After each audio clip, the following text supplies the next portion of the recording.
Hi there, I'm Carolyn Carpin, and I'm the librarian who's going to be working with your class this semester. So the first thing I wanted to do is show you some of our library services. We have some very specific things happening because of COVID that are different than usual. If you want to see the full menu of COVID-19 library services, we have a box here. We have one library that's open this semester, and you can book a seat or a computer in the Cameron Library if you should need a computer or a study seat. You cannot go into any of the libraries to browse any of the books, so what you would do instead is use the Search the Library to search for a book that you need. You would place that on hold, and then you would come back up here and click on Curbside Pickup. We have this service that's available for you to pop by the Rutherford or Augustana Library and pick up your book after you've placed the hold. We also have a course materials or reading list service available here, and this is new, and so you may hear your professors mention that, and so we just wanted you to know how you find that service. For more library services, you can click here, and the only other thing I wanted to mention for you is that we do still have interlibrary loan services available. This is a service that allows us to get materials for you from other libraries if U of A does not own it. And in the case of COVID, we can also get scans of chapters or articles that are held in the print libraries at U of A for you. So if there's an article in a print journal or a book on the shelf that you need, you can place the request through interlibrary loan, and then they will get that article or book chapter to you. So just wanted to make sure you're aware of that as well. So besides searching for books in the library, we also have a number of different options. You can search for Find Articles, and we'll come back to that in a minute. If you know the name of the database you need or the e-journal that you need, then you can use Find Databases and Find e-journals as your search option. We're going to start with Find Articles. I want to show you, this is a large database that searches across a number of different library resources and subject areas. So we may find a lot of information, but I'm going to give this a try. And we're going to plug the name of the book, so Never Let Me Go. And then there's a number of different topics, of course, that we can look at here. We could look at art, we could look at organ donation, we could look at ethics around both cloning and organ donation, we could look at friendship, love, coming of age stories, and so on. I'm going to do the fairly obvious choice of looking at cloning here, because I think that will get us the most information.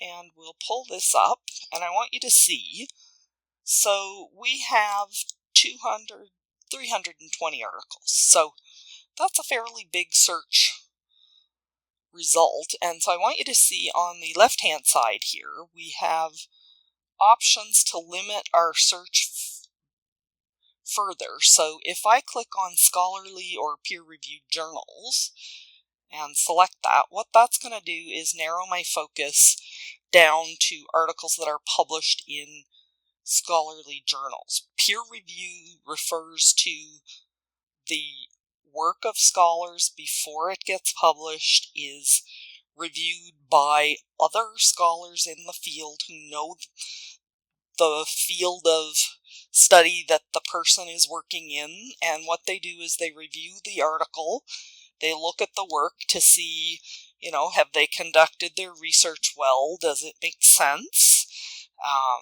have they made any mistakes, what kind of conclusions have they drawn, and do those make sense based on the work that they've done, and then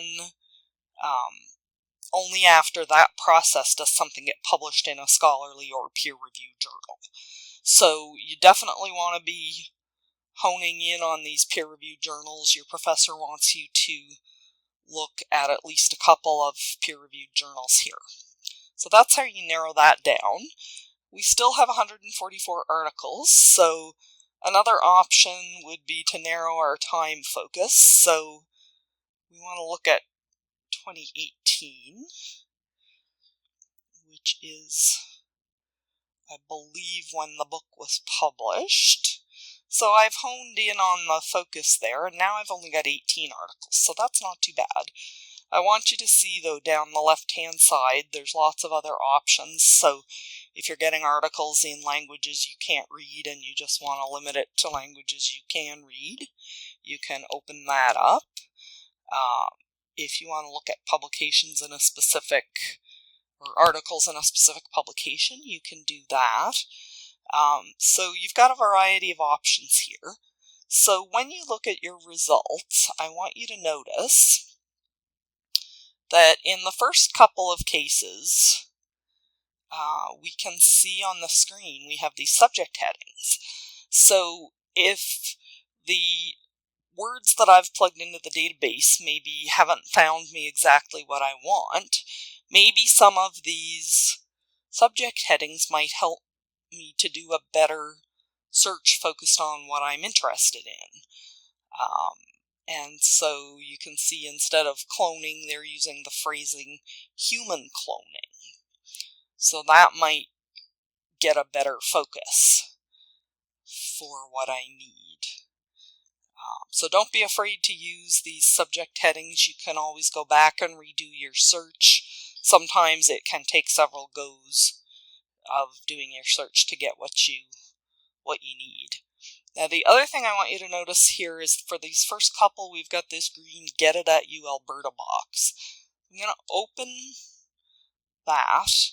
So what that does is this is telling me that I have access to this journal article in two different databases here, Education and Gale Literature Resource Center. So I'll go to the first one.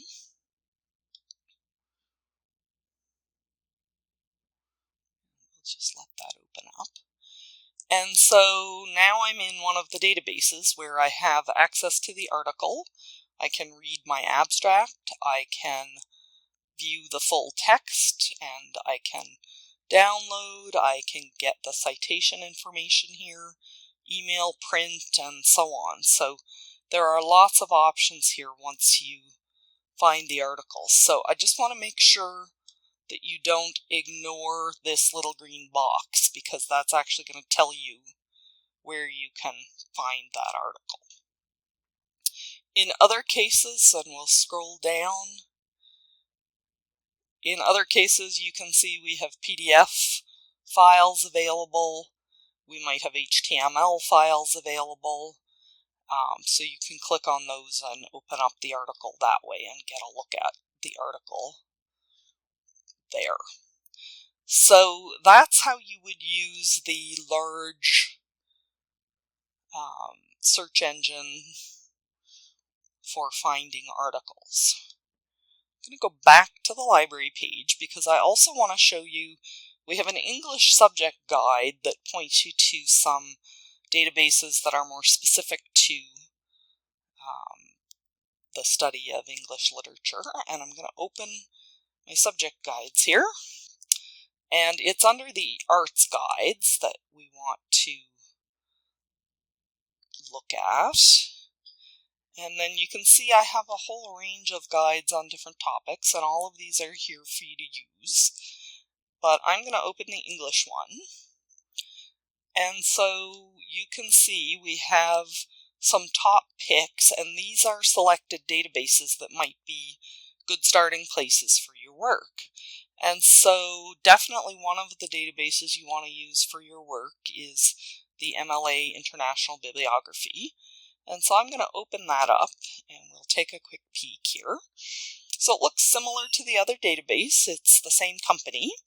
So I'm going to plug in the name of the book again, and then I will Let's try art this time and see what we come up with. Okay, so I found 30 articles, so that's a pretty good list that's easy to scroll through. Don't forget, we've still got our options along the side here where we can limit, so let's limit it down to the scholarly journals, and now we have 13. And you can see it looks very similar. We've got our subject headings, we've got our Get It at U Alberta box, and in some cases we might even have PDF options. So here's one where we've got the PDF file of the article right there. We've got another one that is probably HTML file. So it looks very similar to the other database we looked at, but this is a database focused on literature and languages. And so this is a little bit more targeted than the giant database that we looked at before. So one of the things your professor wants you to do, because you'll be looking at both articles from the scholarly publications as well as at least one from a non-scholarly publication, your professor wants you to be looking at the CRAP test, and here is a picture of what CRAP stands for and what all of that means. So the C is for currency, or the timeliness of the information. R is for the relevance, how the information fits into your needs. So you might find lots of articles, but they might not actually focus on the argument that you're trying to make. So you need to be paying attention to relevance. Authority refers to the source of the information. So you definitely need to be paying attention to where the information is coming from. So we know all about this especially from looking at social media, where we have the concept of fake news, where people might make stuff up and just post it and see if it will spread. So the authority, the person who is presenting the information, where it is presented, how it is presented, is important. So you want to check and see who is the person writing the article, where is the magazine that you're using maybe published, or the newspaper you're using published. We also need to pay attention to accuracy, or the reliability and correctness of the information. So this might mean we want to check multiple sources to check the accuracy of the information that we're finding before we go ahead and use it. And finally, we want to pay attention to the purpose. So the reason the information exists. So why has someone written an article and on a particular topic, and why did it end up in a particular publication, whether it's a journal or magazine or newspaper. So those are the categories for the CRAP test, and that just gives you a little bit more information about it. I also wanted to make you aware that on the subject guide we have these foundational tutorials available, and if we scroll down to 4.1, we will find a video, and I've got it set up over here. We have a little 3-minute video that will give you a review of what the CRAP test means and how it works. So that's something that you might find useful, as well as what your professor is providing for you about the CRAP test and how to evaluate your information sources.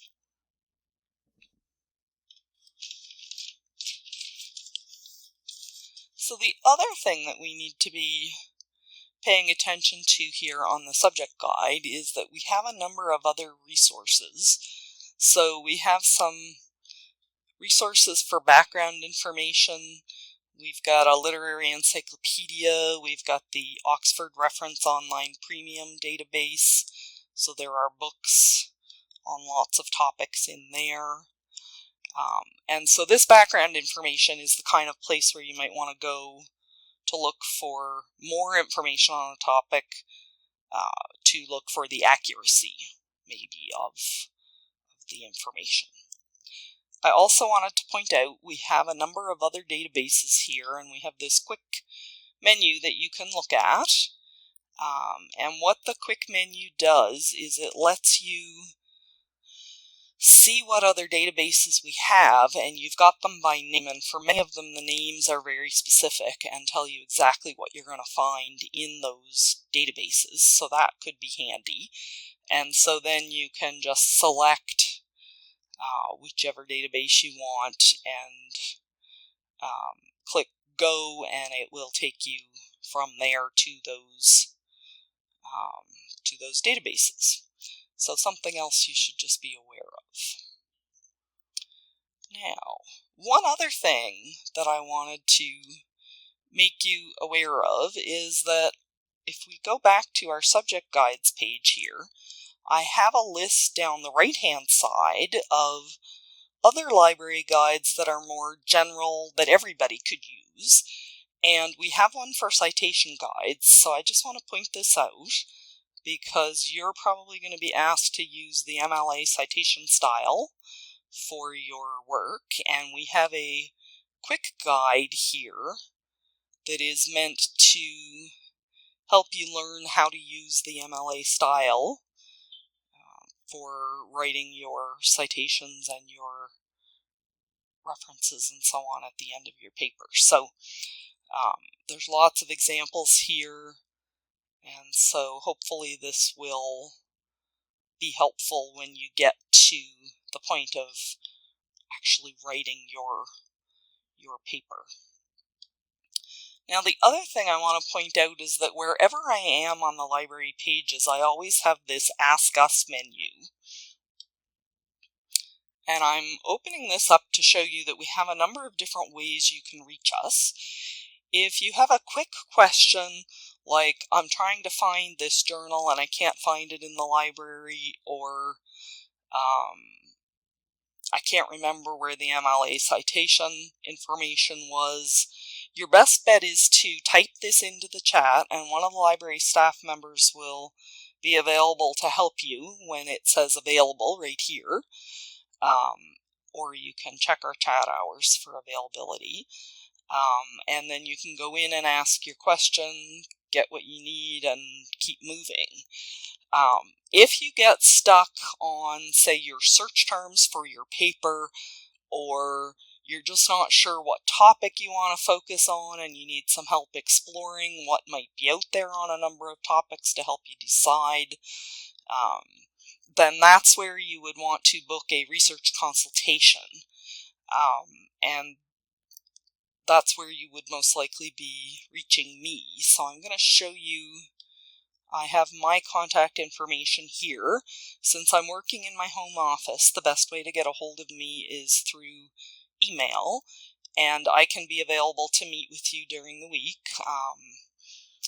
and I can walk you through some of the more complicated work that you might need, especially if you're stuck. But if, like I said, if it's a quick question, it's better to go straight to the chat box, because they can probably help you and keep you moving. So do reach out if you need some help, either directly to me or to the folks working on the chat box, and we will be very happy to help you. We want to make sure that you're successful in your work, and so we look forward to hearing from you. Bye.